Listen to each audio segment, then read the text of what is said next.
SD টিউটোরিয়ালের পক্ষ থেকে তোমাদেরকে স্বাগত। আজ তোমাদের সামনে আমি নিয়ে চলে এসেছি নদী ভূগোলের যে নদী অধ্যায়টা রয়েছে, যে আমাদের যে বহির্জাত প্রক্রিয়া ও সৃষ্ট ভূমিরূপের যে অধ্যায় রয়েছে তার যে টপিক নদী, সেই নদীর থেকে কিছু শর্ট প্রশ্ন যেগুলো তোমাদের 2 মার্কসের জন্য খুবই গুরুত্বপূর্ণ। আচ্ছা, ফার্স্ট তোমরা দেখে নাও যে নদী বলতে কী বোঝো। নদী নদী বলতে আমরা সাধারণত কী বুঝবো, যে কোনো ঢাল অনুসারে কোনো জলধারা যখন ওপর থেকে নিচের দিকে বয়ে আসে, কোনো ঢাল অনুসারে যখন ওপর থেকে নিচের দিকে কোনো জলধারা বয়ে আসে এবং অন্য কোনো নদী বা অন্য কোনো সাগরে গিয়ে মিলিত হয়, তখন তাকে আমরা বলবো হচ্ছে নদী। আচ্ছা, তারপর কোশ্চেন হচ্ছে ধারণ অববাহিকা বলতে কী বোঝো। ধারণ অববাহিকা হচ্ছে যে যখন কোনো নদী, প্রধান নদী বা হচ্ছে তার উপনদী, শাখা নদী কোনো একটা উৎস অঞ্চল থেকে, মানে যেখান থেকে সৃষ্টিটা হচ্ছে, সেই যে জলটা বয়ে নিয়ে আসছে এবং প্রবাহিত হচ্ছে, অসংখ্য উপনদী সহ প্রধান নদীর যে অববাহিকা, ঠিক আছে, যেখান থেকে একদম উৎস অঞ্চল থেকে, যেখান থেকে নদীটা সৃষ্টি হচ্ছে, যেখান থেকে ও জলটা বয়ে নিয়ে আসছে, সেই অঞ্চলটাকে বলা হচ্ছে ধারণ অববাহিকা। আচ্ছা, তারপরে কোশ্চেন দেখো হচ্ছে তোমার কি নদী অববাহিকা। নদী অববাহিকা মানে কি?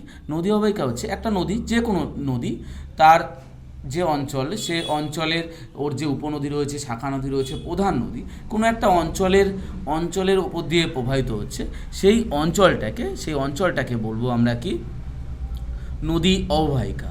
তারপর ধরো হচ্ছে জলবিভাজিকা। জলবিভাজিকা কি? জলবিভাজিকা হচ্ছে একটা নদী যখন কোনো তার প্রবাহ পথে হঠাৎ করে কোনো যদি চলে আসে, তোমার কোনো বাধা চলে আসে, সেই বাধাটাকে ও কী হবে, নদীটা হচ্ছে বাধা চলে আসলে নদীটা দুদিকে ভাগ হয়ে প্রবাহিত হয়, বিভাজন হয়ে প্রবাহিত হয়, তখন তাকে আমরা বলবো হচ্ছে জলবিভাজিকা।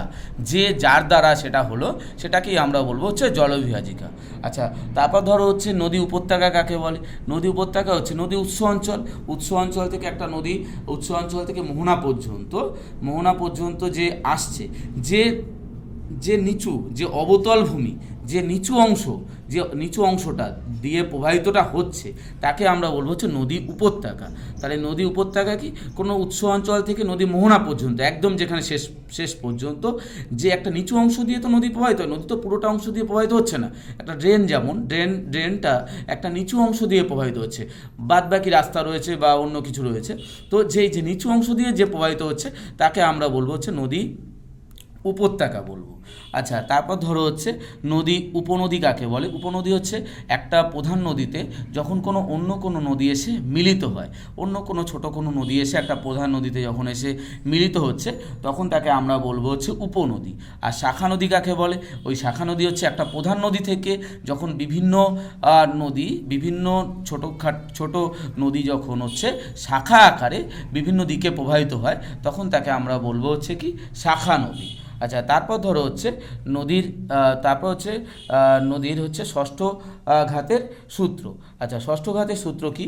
ষষ্ঠ ঘাতের সূত্র হচ্ছে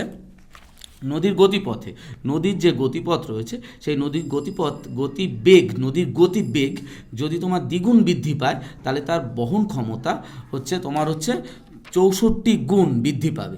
মানে ওর যদি গতিবেগ যদি দ্বিগুণ মানে গতিবেগ যে গতিবেগে প্রবাহিত হচ্ছে, সেই গতিবেগ থেকে হঠাৎ করে সে যদি দ্বিগুণ বেগে প্রবাহিত হয়, তাহলে ও যে বহন ক্ষমতা, ওর যে কোনো কিছু নিয়ে যাওয়ার যে বহন যে ক্ষমতা, সেই ক্ষমতাটা 64 গুণ বৃদ্ধি পাবে।